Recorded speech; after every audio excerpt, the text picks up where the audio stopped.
प्रदेश में आज लॉकडाउन के प्रथम दिन ही कोरोना का आंकड़ा कुछ हद तक कम होता दिखा। आज प्रदेश में 16,487 कोरोना केस दर्ज किए गए तथा 13,499 लोगों ने आज रिकवर किया। प्रदेश में आज 160 लोगों की मौत हो गई। अगर बात की जाए जयपुर की, तो जयपुर में आज 2,918 कोरोना केस दर्ज किए गए, जिनमें से सर्वाधिक कोटपुतली, झोटवाड़ा व टोंक रोड पर 100 से अधिक मामले सामने आए। कोरोना महामारी के चलते कांग्रेस अध्यक्ष पद का चुनाव स्थगित कर दिया गया है। पहले 23 जून को कांग्रेस अध्यक्ष पद का चुनाव होना था। सबकी सहमति से ये चुनाव स्थगित कर दिया गया। आपको बता दें कि कोरोना महामारी में चुनाव कराने का गुलाम नबी आजाद और आनंद शर्मा ने भी विरोध किया था। कांग्रेस नेता एवं सांगानेर विधानसभा के पूर्व प्रत्याशी पंडित सुरेश मिश्रा ने दिल्ली और पंजाब की तर्ज पर राजस्थान में भी प्लाज्मा निःशुल्क देने की मांग की है। पंडित मिश्रा ने बताया कि देश के अनेक राज्यों से राजस्थान का शुल्क ज्यादा है। वर्तमान में 16,500 रुपए लिए जा रहे हैं, जबकि अन्य राज्यों में या तो निःशुल्क या नॉर्मल चार्जेस पर प्लाज्मा दिया जा रहा है। यहां तक कि कर्नाटक में प्लाज्मा डोनर्स को इंसेंटिव भी दिया जा रहा है। मिश्रा ने बताया कि कोविड बढ़ने के साथ ही प्लाज्मा की डिमांड बहुत ज्यादा हो गई है। बढ़ते केसेस के साथ ही शहर में प्लाज्मा को लेकर मरीजों को प्लाज्मा उपलब्धता की परेशानियों के साथ ब्लड बैंक में 16,500 का शुल्क भी वसूला जा रहा है, जो कि मरीजों के साथ अन्याय है। लॉकडाउन में जरूरतमंद इंसानों के लिए तो सरकार और गैर सरकारी संगठन खाने की व्यवस्था कर ही रहे हैं, परंतु मूक प्राणियों के लिए कोई खास व्यवस्थाएं नजर नहीं आती हैं। ऐसे में जयपुर के एक युवा पशु प्रेमी अमित शर्मा की ओर से पशुओं के लिए लॉकडाउन में की जा रही कोशिश इस दौर में दिल को सुकून देती है। बीते करीब 7 दिनों में आवारा कुत्तों से लेकर बंदरों तक अमित से इस कदर घुल मिल चुके हैं कि उनके पहुंचते ही पास आकर उनके हाथ से खाना ले जाते हैं। हाल ऐसे हैं कि रविवार को भी जब अमित जम्वा रामगढ़ में बंदरों के लिए 300 किलो तरबूज, 200 किलो आम और 100 किलो केले लेकर पहुंचे, तो महज कुछ ही मिनटों में सब कुछ खत्म भी हो गया।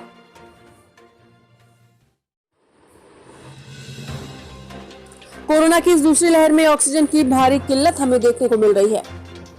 ऐसे में अब जनप्रतिनिधि अपने अपने तरीके से ऑक्सीजन की सप्लाई क्षेत्र में पूर्ण करने के लिए प्रयास कर रहे हैं। ऐसा ही उदाहरण हमें मालवीय नगर के पार्षदों द्वारा देखने को मिल रहा है। वार्ड 125 पार्षद रामप्रसाद शर्मा द्वारा 13 ऑक्सीजन सिलेंडर क्षेत्रवासियों को ऑक्सीजन की आपूर्ति सुनिश्चित करने के लिए लगाए गए हैं, जिसके माध्यम से यह कई लोगों की जिंदगियां मालवीय नगर क्षेत्र में बचा रहे हैं। रामप्रसाद शर्मा ने बताया कि उनके द्वारा निजी खर्चे पर यह सिलेंडर मंगवाए गए हैं, जिससे क्षेत्रवासियों को ऑक्सीजन के लिए इधर उधर भागना न पड़े। सिलेंडर्स में ऑक्सीजन की आपूर्ति सुचारू रूप से रखने के लिए स्थानीय विधायक कालीचरण सराफ का रामप्रसाद शर्मा ने धन्यवाद भी ज्ञापित किया।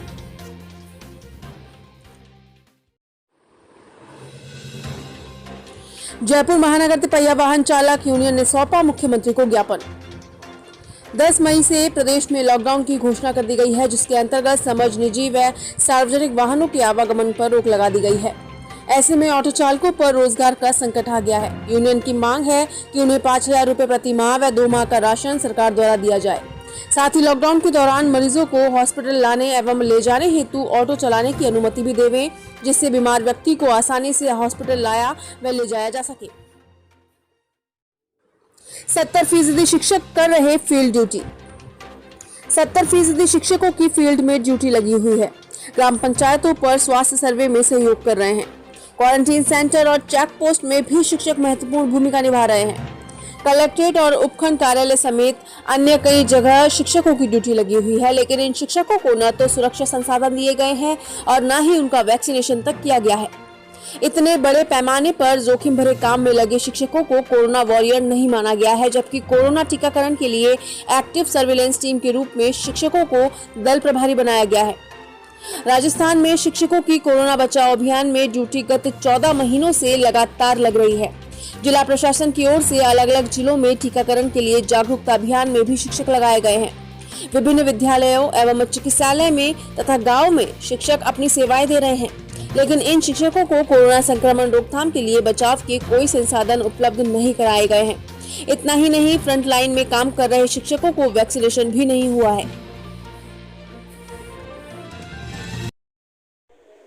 शिक्षकों द्वारा कोरोना की रोकथाम के लिए विभिन्न स्तरों पर अपनी ड्यूटी को अंजाम दिया जा रहा है।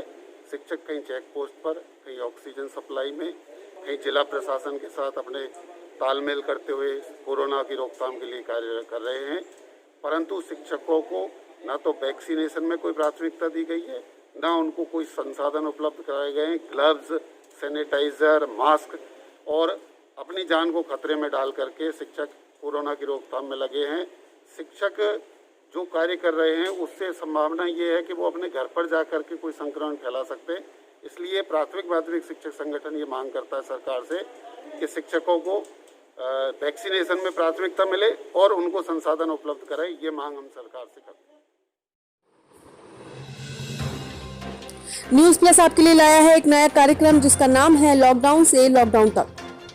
इस कार्यक्रम में हम आपके समक्ष लाएंगे वो तथ्य जो पिछले लॉकडाउन से इस बार भिन्न है। इसमें हम आपको बताएंगे किस प्रकार से यह लॉकडाउन पिछले से भिन्न है। नमस्कार साथियों, न्यूज़ प्लस राजस्थान में आपका हार्दिक स्वागत है।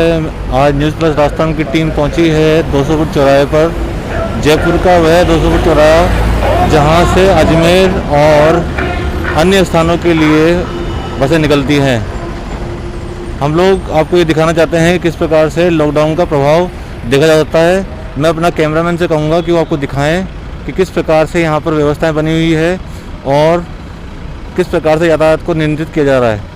इसके बाद में हम एक पुलिसकर्मी से भी बात करेंगे कि किस प्रकार की सेवा वो कर रहे हैं। लॉकडाउन में ज़्यादा सहयोग कर रहे थे, इसमें कम कर रहे हैं। पब्लिक मान नहीं रही है, फालतू डोल रहे हैं लड़के, मास्क नहीं लगाते।